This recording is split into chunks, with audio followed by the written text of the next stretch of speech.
നമസ്തേ പ്രിയമുള്ള പ്രേക്ഷകരെ, നമ്മുടെ ചർച്ച ചെയ്യുന്ന വാരഫലത്തിൽ നാം ചർച്ച ചെയ്യുന്നത് ജൂലൈ മാസം 10-ാം തീയതി മുതൽ 16-ാം തീയതി വരെയുള്ള ഒരു വാരക്കാലത്തെ ശുഭാശുഭ ഫലങ്ങളാണ്. ജൂലൈ മാസം 16-ാം തീയതി മിഥുനമാസം 32-ാം തീയതിയാണ്. പിന്നീട് കർക്കിടക മാസത്തിൻ്റെ ആരംഭമാണ്. ഏതായാലും ഒരു വാരക്കാലത്തെ ശുഭാശുഭ ഫലങ്ങൾ നാം ചർച്ച ചെയ്യുന്നു. എൻ്റെ പ്രിയമുള്ള പ്രേക്ഷകർ ശ്രദ്ധിക്കുക. ഈ വാരഫലം ജൂലൈ 10-ന് നാം ചർച്ച ചെയ്യുമ്പോൾ കാലത്തുള്ള ഗ്രഹസ്ഥിതി: മേടൻ രാശിയിൽ ചന്ദ്രൻ, ഇടവത്തിൽ ചൊവ്വ, മിഥുനത്തിൽ രവി ബുധൻ, കർക്കിടകത്തിൽ വ്യാഴം, ചിങ്ങത്തിൽ ശുക്രൻ കേതു, കുംഭത്തിൽ രാഹു, മീനത്തിൽ ശനി. ഇവിടെ എപ്രകാരമാണ് ഈ ഒരു വാരത്തിലെ കാര്യങ്ങൾ മുന്നോട്ട് നീങ്ങുക എന്ന വിഷയം നമുക്ക് ചർച്ച ചെയ്യാം.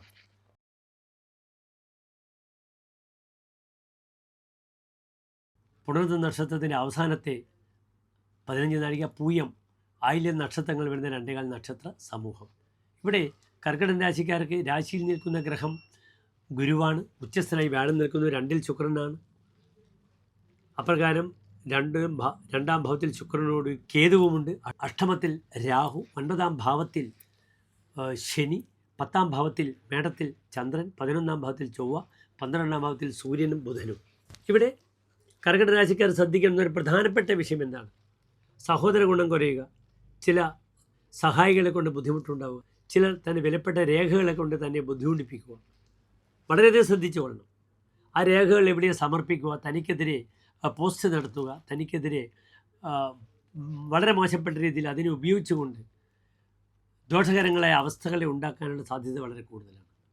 രേഖാപരമായ വേദനകൾ ഉളവാക്കും 12-ലെ ബുധനും സൂര്യനും. പലപ്പോഴും പോലീസ് സ്റ്റേഷനിൽ പോയി മദ്യസം വരേണ്ടുന്ന അവസ്ഥയൊക്കെ വരും.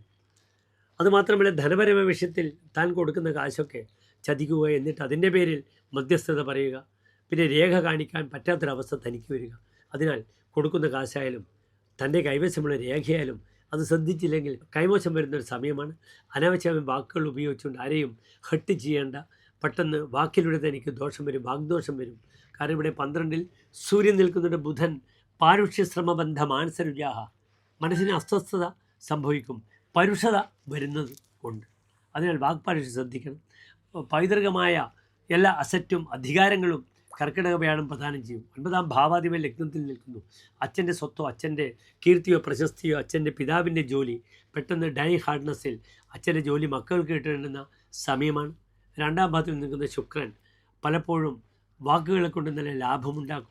അതുമാത്രമല്ല, കുടുംബത്തിൽ തന്നെ ഭരിക്കപ്പെടേണ്ടുന്ന സ്ഥലത്ത് തനിക്കൊരു പ്രാധാന്യമുണ്ടാവുക, പലപ്പോഴും പ്രാസംഗികനാവുക, അല്ലെങ്കിൽ നല്ല പ്രചാരകനാവുക, മതപ്രഭാഷണം നടത്തുക, ഈ രീതിയിലുള്ള ആത്മീയമായ ക്ലാസ്സുകൾ, വിഷയങ്ങൾ, ഇതൊക്കെ കർക്കിടക രാശിക്കാർക്ക് വളരെ അനുകൂലമായ ഒരു സമയത്തെ പ്രദാനം ചെയ്യും.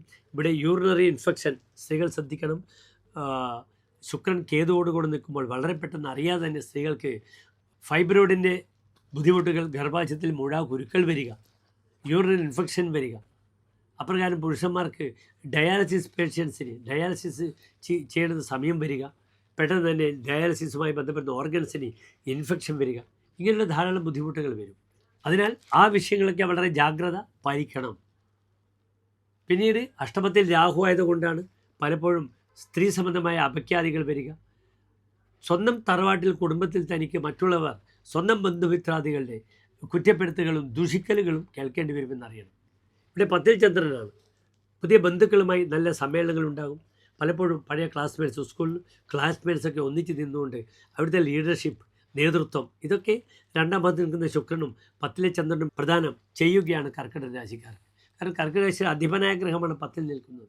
സൗമ്യ പദ്ധതി മണ്ഡപ അമരഗൃഹാത്തി ഉൽപാദനം, ധർമ്മദൈവ സങ്കേതങ്ങൾക്ക് വിളക്കിലേക്ക് എണ്ണ തിരി കൊടുക്കണം, അന്നദാനം ചെയ്യണം. 10-ലെ ചന്ദ്രൻ ഭദ്രകാളിയാണ്.